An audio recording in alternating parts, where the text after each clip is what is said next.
د پخوانۍ زمانې خبره ده چې یو کس د کور نه ډېر زیات تنګ و. ولې چې ښځې ډېر زیات تنګوو نو هغه سوچ وکړو چې راځه دې بازار ته به لږ چکر ولګوو نو د دې ښځې نه به هم دمه شو او دا ساه به هم لږ ازاد شي.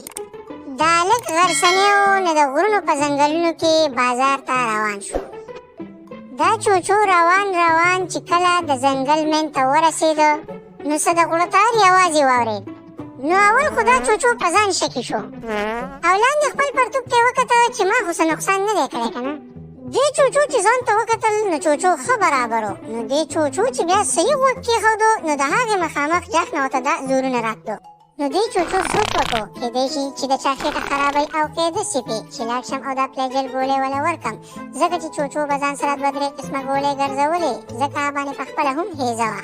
نو چوچو چې هلته دا تیمبکسرې ازمری ولیده نو د سوري په شان ودرېد او ویې چې د ده څنګه مدد وکړم دا خو غټ درانه ګولۍ دي. دې تیمبکسرې ازمري چې د یو نر سړي سره انګته اچول وه نو هغه وله دا لرګی په دې خپو کې ور چوکه کړی و او توت ته یې توری کړی و.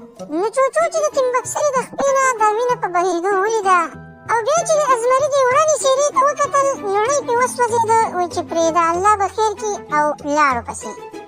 د چوچو لاسونه رپېدو او د یېرې نه یې تیزونه خلاصېده خو همت یې ونه بېلو او په ذکر اذکار یې د دغې تیمبکسرې ازمري د خپې نه هغه لرګی راښکودو باندې شروع کړو او ویې باسو ترې او بیا یې وله پټۍ مټۍ هم وکړه.